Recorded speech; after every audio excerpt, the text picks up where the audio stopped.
آپ مجھے بار بار یہ کومنٹ کرتے ہیں کہ ہم اس شخص کو جتنا چاہیں کہ ہم بھلا دیں، لیکن وہ شخص ہمیں بار بار یاد آتا ہے۔ اگر اس شخص کی یاد ہمارے دل سے یا ذہن سے نہیں نکل رہی تو یہ کس بات کا اشارہ ہے؟ آج اس ویڈیو کے اندر آپ کے انہی سوالات کے جوابات دوں گی، اس لیے اس ویڈیو کو مکمل ضرور دیکھیے گا۔ کبھی کبھی کوئی انسان ہمارے دل اور دماغ میں اس قدر بس جاتا ہے، اس قدر حاوی ہو جاتا ہے کہ ہم چاہ کر بھی اسے بلا نہیں پاتے ہیں۔ اس کی باتیں، اس کے ساتھ گزارا ہوا ہر وہ لمحہ جو ہماری محبت کا ہوتا ہے، وہ ہماری یادوں میں بس جاتا ہے، جیسے وہ ہماری زندگی کا ہی ایک اہم حصہ ہوں۔ پھر چاہے حالات کیسے بھی ہوں، دوریاں ہوں، وقت کتنا بھی مشکل سے گزر رہا ہو، وہ انسان ہمارے دل میں بسا رہتا ہے اور ہمارے دل و دماغ سے نہیں نکلتا۔ اس کی یادیں بار بار آتی ہیں، اس کی باتیں ہمارے ذہن میں گونجتی ہیں اور ہم یہ سوچنے لگتے ہیں کہ آخر ایسا کیوں ہو رہا ہے؟ کیا یہ اللہ کی طرف سے کوئی اشارہ ہے؟ کیا وہ انسان میری تقدیر میں لکھا ہے یا میرا کوئی وہم ہے؟ یاد رکھیں کہ جب انسان کسی شخص سے بے حد محبت کرتا ہے، جب ہم کسی انسان کو اپنی دعاؤں میں بے شمار مانگتے رہتے ہیں تو وہ شخص ہمارے ذہن سے نہیں نکلتا۔ سب سے پہلی بات تو یہ یاد رکھیں کہ یہ جو یادیں ہیں نا اس شخص کی، یہ آپ کو اپنے اللہ کے قریب کر رہی ہیں، اور جو چیز آپ کو اپنے اللہ کے قریب کر رہی ہو وہ آپ کے حق میں ہمیشہ بہتر ہوتی ہے، اور ایسی چیزیں جو آپ کو اللہ سے دور کر رہی ہوں، کسی شخص کی عادت یا کسی شخص کی موجودگی آپ کو اگر اللہ سے دور کر رہی ہے، آپ کو ایسے کام کرنے پر مجبور کر رہی ہے جو کہ اللہ کو ناپسند ہے، تو یاد رکھیں کہ وہ شخص کبھی بھی آپ کے لیے ٹھیک نہیں ہو سکتا۔ لیکن اگر کوئی شخص ایسا ہے کہ جس سے آپ محبت کرتے ہیں، اس کی یاد، اس کا ساتھ یا اس کا وجود، اس کی موجودگی آپ کو اپنے رب کے قریب کر رہی ہے، آپ کو سجدوں تک لا رہی ہے یا آپ کے آنسو سجدوں میں بہا رہی ہے، تو یاد رکھیں کہ بے شک وہ انسان آپ کے لیے بہتر ہے۔ اس کے ملنے میں جو دیری ہو رہی ہے اس میں بھی اللہ ہی کی حکمت ہے۔ ہو سکتا ہے یہ اللہ کا اشارہ ہو کہ تم اپنے دل کو صحیح ڈائریکشن میں بڑھاؤ۔ اگر اس کی یادیں تمہاری عبادت میں اضافہ کر رہی ہیں، سمجھ لو یہ تمہارے لیے آزمائش ہے، یہ تمہارے صبر کی آزمائش ہے، لیکن اللہ نے اسے تمہارے قریب لانے کا ارادہ کر لیا ہے۔ اگر اس کا درد تمہیں سجدوں کو لمبا کر رہا ہے، سجدوں میں تمہارے آنسو بہا رہا ہے، اور اس کی جدائی تمہیں رونے پر مجبور کر رہی ہے یا اس سے دوری تمہیں بار بار رلاتی ہے، اگر اس کی یادیں تمہیں دعاؤں تک لاتی ہیں، اگر اس کی یادیں تمہیں اپنے رب کے قریب کرتی ہیں، تو جان لو تمہاری محبت برباد نہیں ہوگی، تمہارا یہ وقت ضائع نہیں جائے گا۔ اللہ نے تمہاری محبت کو اپنی راہ میں تبدیل کر دیا ہے،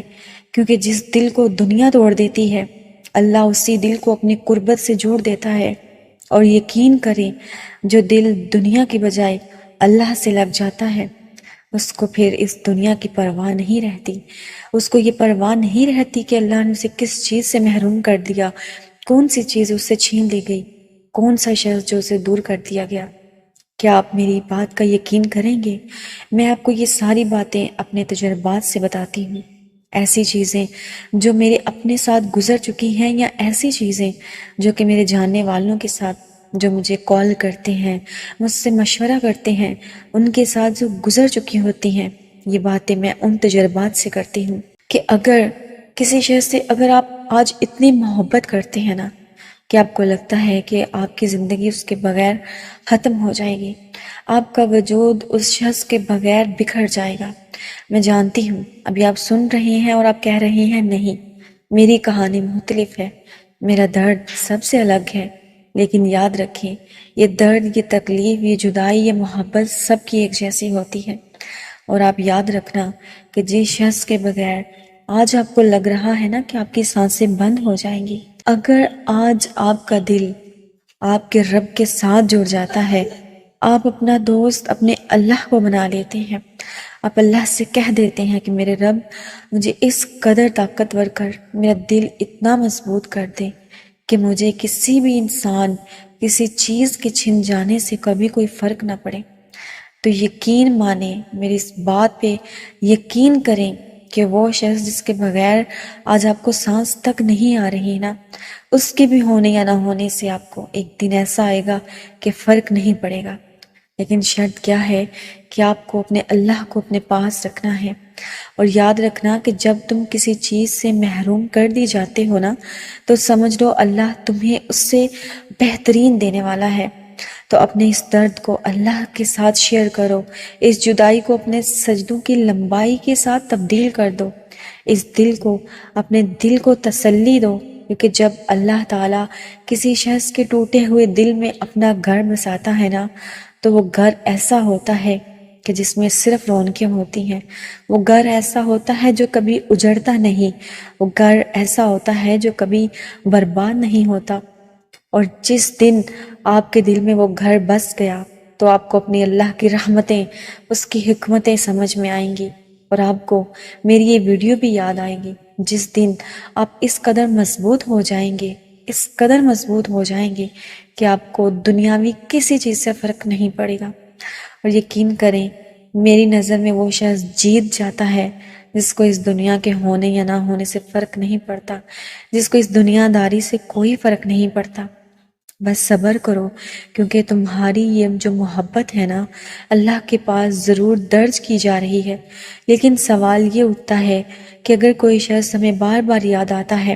تو یہ کس چیز کا اشارہ ہے؟ کیا یہ کوئی نشانی ہے کہ ہمیں اس انسان کی طرف لوٹ جانا چاہیے، یا یہ صرف ہمارے دل کا کوئی دھوکہ ہے؟ اس سوال کا جواب آج ہی کی اس ویڈیو میں دوں گی، قرآن حدیث کی زندگی کے تجربات اور عبادت کے ذریعے سے،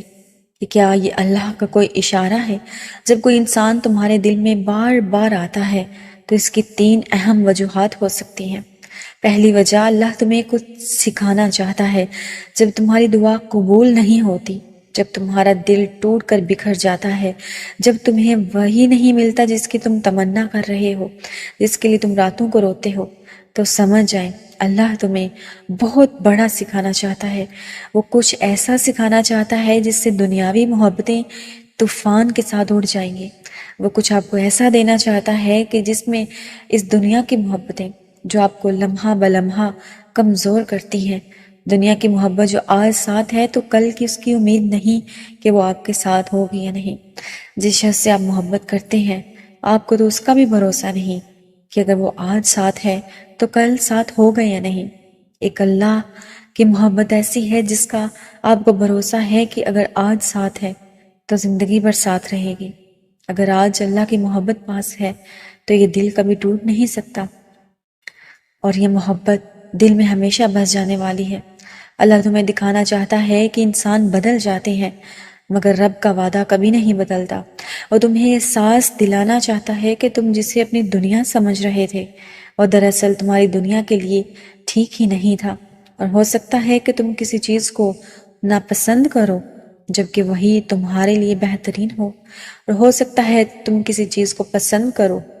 جبکہ وہ تمہارے لیے بری ہو۔ لیکن آپ اپنی ان چیزوں کو بدل سکتے ہیں دعاؤں سے، اپنے التجاؤں سے، اپنے لمبے سجدوں سے، اپنے تہجد کی نمازوں سے۔ تہجد کی نمازوں میں بہائے گئے آنسوؤں سے آپ اپنی تقدیریں بدلوا سکتے ہیں، اپنی دعاؤں پہ کن کہلوا سکتے ہیں۔ اگر تم یہ جاننا چاہتے ہو کہ اللہ تعالیٰ تمہارے دل سے کسی چیز کا یا کسی شخص کا خیال کیوں نہیں نکال رہا، اللہ تمہیں ہر روز کیوں آزمائشوں میں مبتلا کر رہا ہے، تم ہر روز ٹوٹ کر بکھر جاتے ہو اور تمہیں کوئی سنبھالنے والا نہیں ہوتا، اور تمہیں ایسا لگتا ہے کہ اب یہ بے چینیاں میری زندگی کا حصہ بن گئی ہیں۔ بات یہ ہے کہ جب میرے رب کو کسی انسان کا سجدہ کرنا بے حد پسند آ جاتا ہے، جب میرے اللہ کو کسی انسان کا اپنے آگے جھکنا پسند آ جاتا ہے، تو میرا اللہ بار بار اسے اپنے در پر دیکھنا چاہتا ہے۔ اس لیے وہ تمہاری دعاؤں کی قبولیت میں تاخیر کر دیتا ہے، اس لیے وہ تمہارے دل میں بے چینیاں ڈالتا ہے تاکہ تم تڑپتے ہوئے اپنے رب کے پاس جاؤ، اس کے آگے آنسو بہاؤ، اور میرا رب تمہیں اپنی رحمت کے حصار میں لے لے اور تمہاری ساری تکلیفوں کو ختم کر دے۔ اور جب اللہ تمہارے دل سے کسی چیز کا یا کسی انسان کا خیال نہیں نکالتا نا، تو یہ بات یاد رکھو کہ اللہ کے ساتھ رابطے کا یہ ایک بہترین ذریعہ ہے۔ اللہ تم سے رابطہ کرنا چاہتا ہے، اللہ چاہتا ہے کہ تم اس کے در پر آؤ، تم اس سے مانگو اور وہ تمہاری مرادیں پوری کر دے۔ اللہ چاہتا ہے کہ تم تڑپتے دل سے جب اس کے پاس آؤ تو وہ تمہیں اپنی رحمت کی چادر میں سمیٹ لے۔ تمہاری مانگنے کی تڑپ اللہ کو بے حد پسند آ گئی ہے۔ اللہ تعالیٰ تو رحمان ہے، وہ کیسے تم پر رحم نہیں کرے گا؟ وہ تو بس اپنے محبوب بندوں کو آزمائشوں میں مبتلا کرتا ہے، اور انہی آزمائشوں کے ذریعے وہ تمہیں اپنے بے حد قریب کر دیتا ہے۔ اور یاد رکھو کہ اللہ تمہارے دل سے کسی چیز کا خیال تب تک نہیں نکالتا جب تک تمہارے نصیب میں اس کے ملنے کی گنجائش باقی رہتی ہے۔ اگر تمہارے ذہن سے کسی چیز کا خیال نہیں نکل رہا، کسی انسان کا خیال تمہارے ذہن سے نہیں نکل رہا، تو یہ اس بات کی نشانی ہے کہ وہ چیز یا وہ انسان تمہارے نصیب میں ہے۔ کہیں نہ کہیں کسی نہ کسی موڑ پر آنے تمہارے نصیب میں اس کو، بس اللہ یہ چاہتا ہے کہ دعاؤں کی بدولت ہی اس تک پہنچو۔ اللہ چاہتا ہے کہ وہ تمہاری تڑپ کو دیکھے، اللہ چاہتا ہے کہ وہ تمہاری چاہت کو دیکھے کہ تم کتنا اللہ کے آگے جھک سکتے ہو، کتنا اس کی رحمتوں پر یقین رکھتے ہو۔ اللہ چاہتا ہے کہ مانگنے کا حق اس نے تمہیں دیا ہے، جب اس نے سورہ آل عمران میں فرما دیا ہے کہ دعا پہاڑوں کو بھی ان کی جگہ سے سرکا سکتی ہے، تو قبولیت کا شک تو بنتا ہی نہیں۔ اللہ نے مقدر لکھنے کا اختیار تمہیں دیا ہے کہ چاہو تو دعا کا تسلسل بڑھا لو، اور چاہو تو مایوس ہو کر بیٹھ جاؤ، چاہو تو سجدوں کو طویل کر دو، اور چاہو تو تھک کر رک جاؤ۔ مت بھولو کہ تمہارا کام صرف التجا کرنا ہے، تدبیریں تو وہ خود نکالتا ہے۔ اللہ رب العزت سے ہمیشہ بہترین گمان رکھیں کہ آپ کے ساتھ اچھا ہی ہوگا، اور وہ کبھی آپ کے ساتھ زیادتی نہیں کر سکتا۔ میرا رب کبھی بھی تمہیں ان چیزوں کی طلب میں مبتلا نہیں کر سکتا کہ تم دعاؤں میں ان کو مسلسل مانگ بھی رہے ہو، سجدوں میں جاتے ہو، لیکن وہ تمہیں ملتی نہیں، تو اس کا مطلب یہ نہیں کہ وہ کبھی ملیں گی ہی نہیں۔ اللہ تعالیٰ دنیا کے تمام سہاروں کو آپ سے اس لیے الگ نہیں کرتا کہ آپ بے سہارا ہو جائیں، بلکہ اس لیے کہ آپ کو رب کا سہارا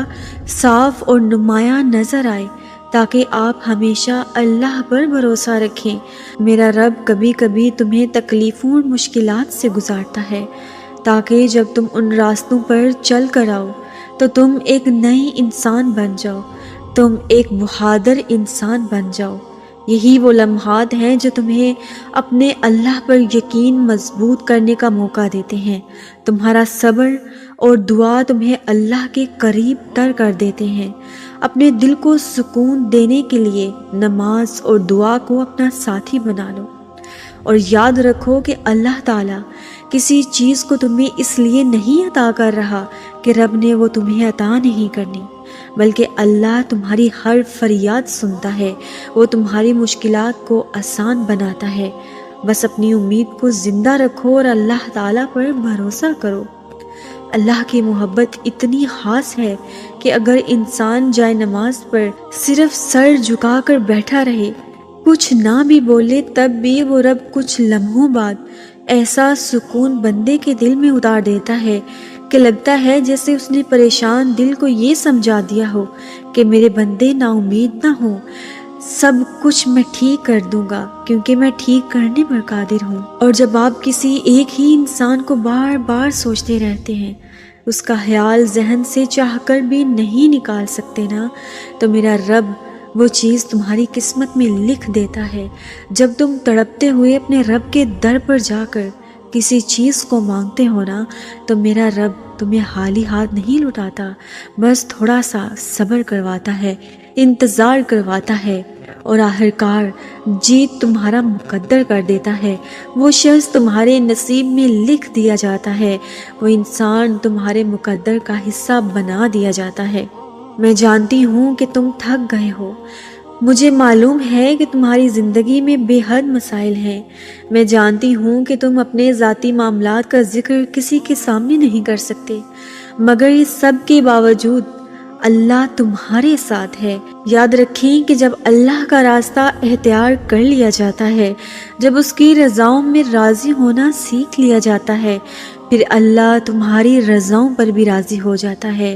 بس اپنی چاہت کو رب کی چاہت بنا لو، اللہ کی چاہت پر ایک ذرا عمل کر کے تو دیکھو، وہ تمہاری ساری چاہتیں قبول کر لے گا۔ اللہ کی محبت میں کچھ وقت گزار کر تو دیکھو، وہ تمہاری دنیاوی محبتوں کو تمہاری جولی میں ڈال دے گا۔ پھر اللہ پر بھروسہ مضبوط کر لو، کیونکہ اللہ کا راستہ معجزوں کا راستہ ہے، وہ صاحب کن فیکون ہے، وہ کہتا ہے کہ ہو جا اور چیزیں ہو جاتی ہیں۔ میرا رب سورۃ البقرہ میں فرماتے ہیں کہ اے میرے حبیب، جب میرے بندے آپ سے میری نسبت سوال کریں تو ان کو کہہ دیجئے کہ میں تو ان کے نزدیک ہی ہوں، ہر پکارنے والے کی پکار سنتا ہوں اور اس کی دعائیں بھی قبول کرتا ہوں۔ تو جب اتنی واضح بات میرا رب قرآن میں فرما رہا ہے تو تمہارا شک کرنا نہیں بنتا ان چیزوں پر جو تمہیں عطا نہیں کی جا رہی، ان چیزوں پر جن میں تھوڑی تاخیر آ گئی ہے۔ اپنے رب پر بھروسہ رکھو، اپنی دعاؤں کے تسلسل جاری رکھو، میرا رب سب عطا کر دے گا، وہ چیز بھی، وہ انسان بھی، وہ شخص بھی، اور تمہاری محبتیں بھی، انشاءاللہ تعالی۔